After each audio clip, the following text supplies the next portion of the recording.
I want to talk to you about a group of the Dark Triad, and this is for educational purpose only to help you because we know a lot of about narcissism. We know quite some things about psychopaths, dark empaths, but what do we actually know about? And I am trying to pronounce this because of my speech disorder. Machiavellianism. Machiavellian. What do we know about those? This is the most dangerous type in the group of the Dark Triad. Why? They are the master manipulators. They they don't work short term. That's the thing. The Machiavellian, I hope I pronounce it correct, the Machiavellian works in long term. They have a long term plan. They have a long term goal. And the goal is to gain. It's not really for the attention or something. It's to have control over people. The more control, the better. They want control. And they, again, are the master manipulators. You will not recognize them very quickly. Why? Because, again, they have a lot of patience. They work in a very long-term goal. And I will help you to recognize it. Help you to recognize if you have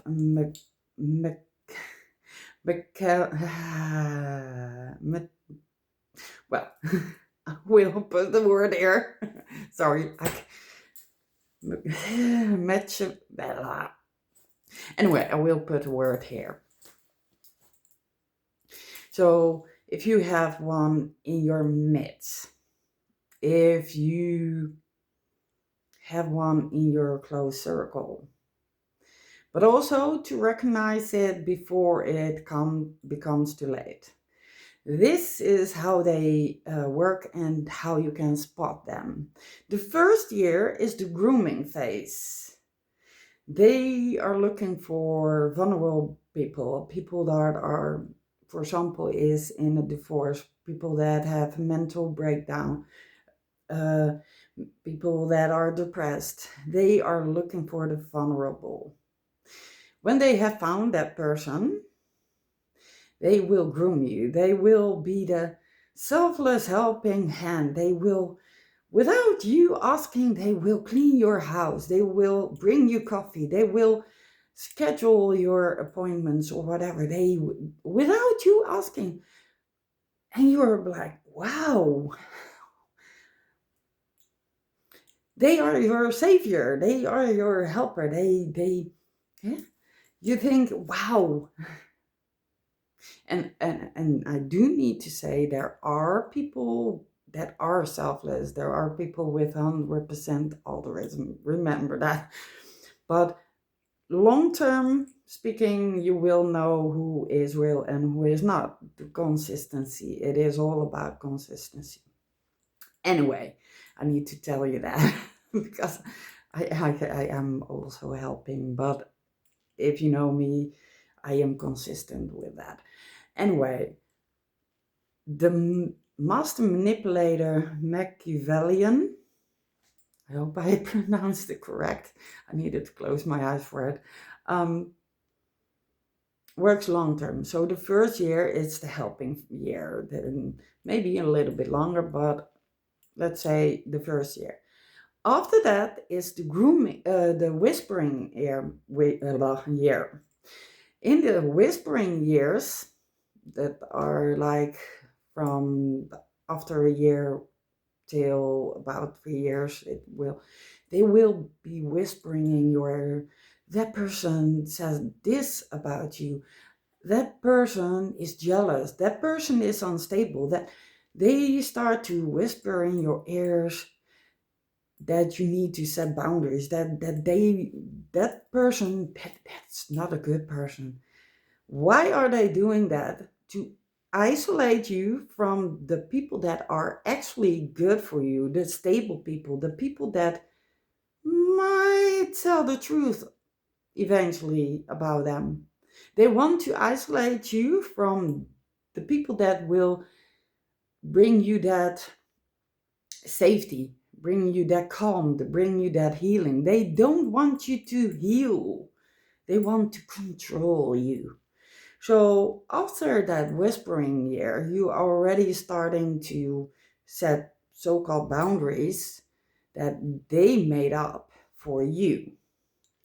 So you isolate them, you block the people that out of your life that actually was doing good for you, who was looking out for you, who would be saying, you might want to rethink your, the truth tellers.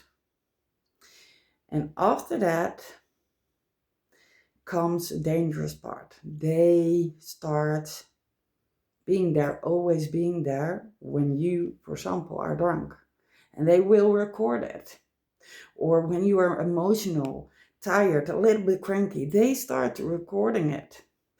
When you behave differently, when you start behaving differently, and some even might spike your drink. And you might be like, well, it's the wine. I'm a little bit, I'm drunk. It didn't feel like normal. So, I behaved like that because I was drunk.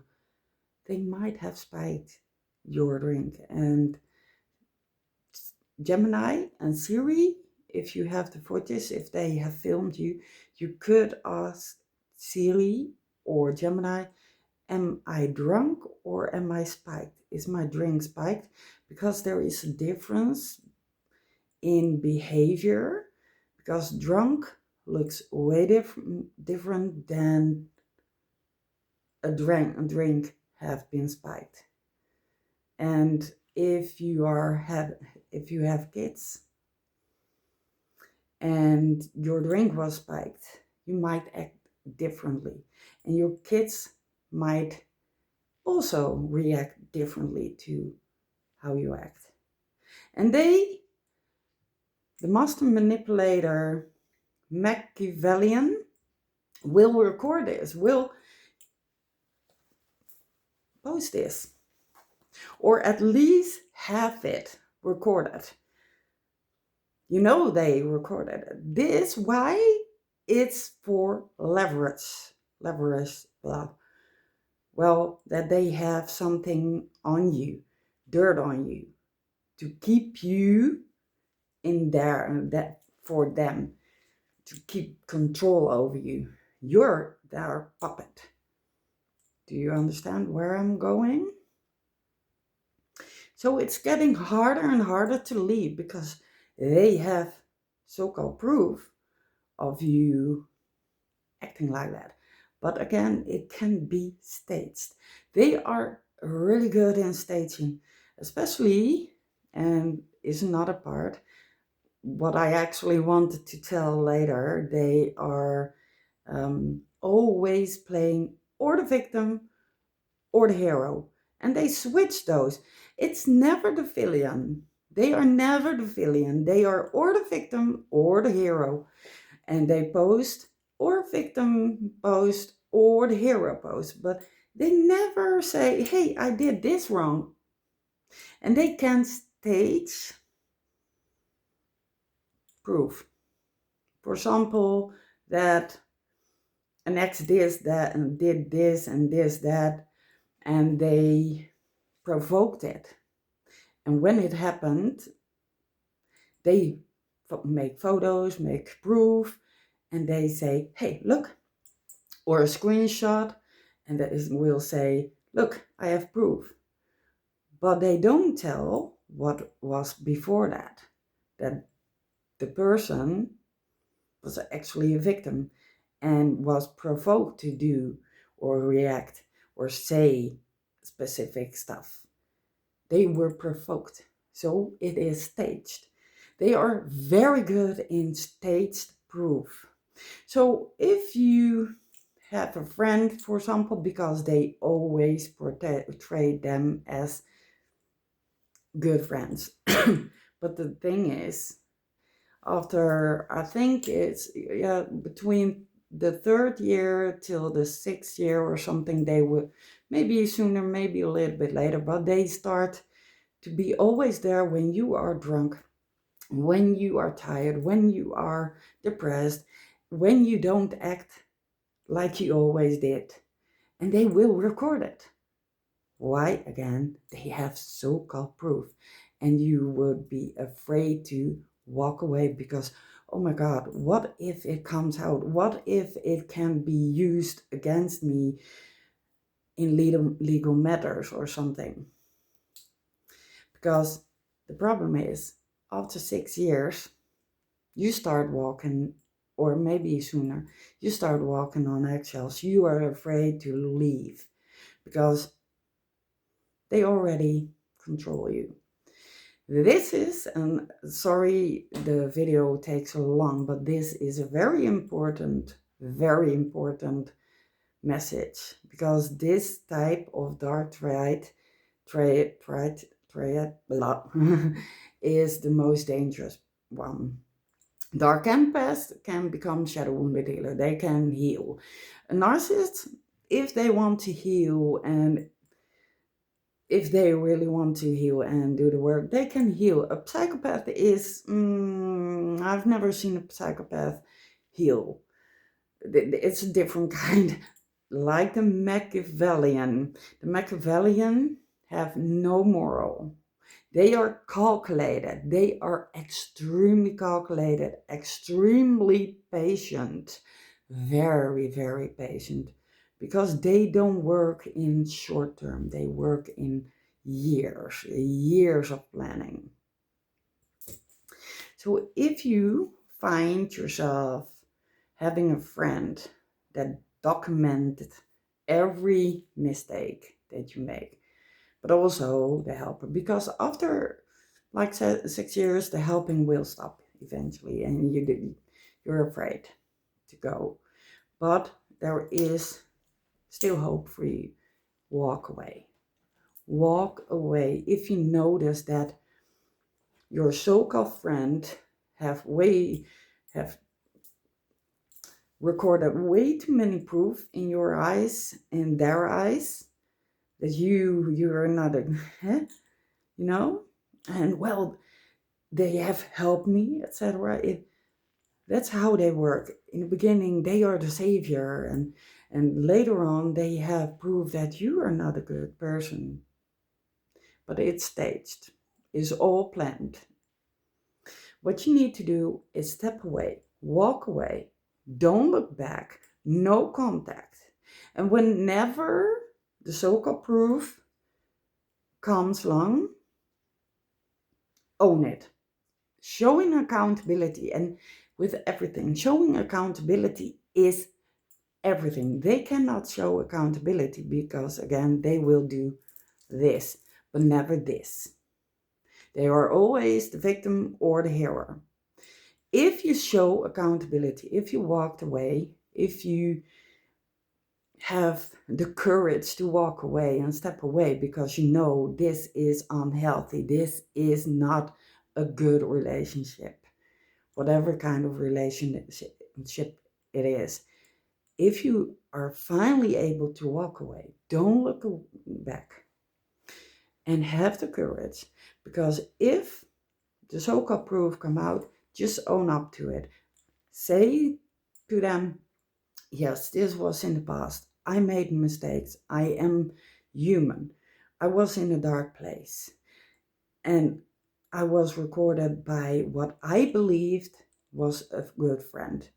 But this is the thing. A good friend doesn't record you drunk or spiked.